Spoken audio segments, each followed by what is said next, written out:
Assalamualaikum warahmatullahi wabarakatuh. Perkenalkan, nama saya Ibnu. Di sini saya akan mempresentasikan PPT yang berjudul yaitu hardware. Hardware adalah komponen-komponen fisik peralatan yang membentuk suatu sistem komputer, serta peralatan-peralatan lain yang mendukung komputer dalam melakukan tugasnya. Hardware dibagi menjadi 5 golongan. Yang pertama ada input device, yang kedua ada processing device, yang ketiga ada output device, yang keempat ada storage device, yang kelima ada communication device. Apa itu output device, input device? Hardware yang digunakan untuk memasukkan data dan instruksi. Input device itu sendiri juga adalah suatu alat elektronik yang dihubungkan pada sistem komputer yang berfungsi untuk memasukkan data-data yang akan diproses oleh komputer tersebut. Nah, contoh input device yaitu ada keyboard, mouse, dan scanner. Nah, apa sih itu sistem unit processing device?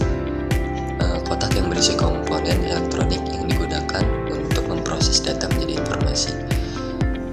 Adapun juga processing device itu merupakan otak dari sistem komputer tersebut atau otak dari sistem komputernya, yaitu karena proses pengolahan dan pengontrolan dari seluruh sistem komputer dilakukan pada processing device. Komponen utama pada sebuah motherboard yaitu ada CPU atau Central Processing Unit dan memori. CPU itu apa sih? Nah, CPU itu memiliki fungsi atau tugas yaitu melakukan operasi aritma dan logika terhadap data atau mengambil instruksi dari memori, melakukan tugas yang diperlukan, yaitu mengirim output kembali ke memori, terus menentukan seberapa cepat program data dapat berjalan. Memori sendiri berfungsi untuk menyimpan dan mengeluarkan kembali informasi atau instruksi. Selanjutnya, dari komponen-komponen processing unit sendiri, di sini ada control unit.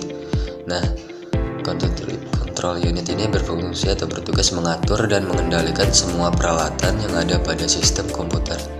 Unit kendali akan mengatur kapan alat input menerima data dan kapan data diolah serta kapan ditampilkan pada alat output.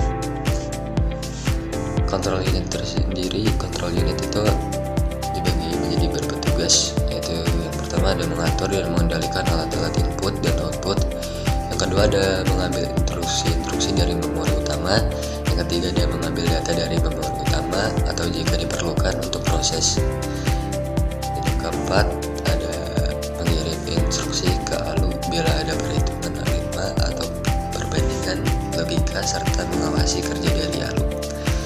Yang terakhir menyimpan hasil proses dari memori ke utama. Lanjutan dari komponen processing device itu ada arithmetic dan logic unit. Arithmetic dan logic unit ini bagian dari berfungsi untuk melakukan perhitungan matematis serta mengambil keputusan dari operasi logika. Saja ada register.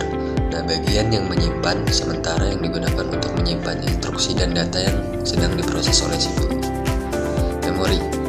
Nah, seperti yang sudah dikatakan sendiri tadi, itu bagian inilah yang digunakan untuk menampung instruksi-instruksi yang akan dan telah diproses oleh CPU sebelum dikirim ke bagian lain.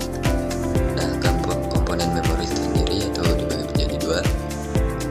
Yang pertama ada ROM atau read only memory, merupakan memori yang hanya dapat dibaca saja karena isi dari ROM telah diisi oleh pabrik pembuatnya yang berupa program pokok yang diperlukan oleh komputer. Sifat dari ROM adalah non-volatile atau isinya tidak hilang meskipun listrik komputer dimatikan. Yang kedua ada RAM, random access memory, merupakan memori yang dapat diakses atau dibaca dan ditulis oleh pemakai. RAM itu merupakan media penyimpanan sementara karena apabila daya komputer dimatikan, data yang ada pada RAM akan hilang. Output device, informasi ke satu atau lebih orang. Output device merupakan alat yang berfungsi mengeluarkan hasil pengolahan dari CPU. Contohnya itu ada monitor dan printer. Komponen apa itu storage device? Storage device itu tempat menyimpan data, instruksi, dan informasi untuk kebutuhan di masa yang akan datang. Storage media dan storage device. Contoh storage device sendiri yaitu ada floppy disk, USB flash disk, hard disk, dan compact disk.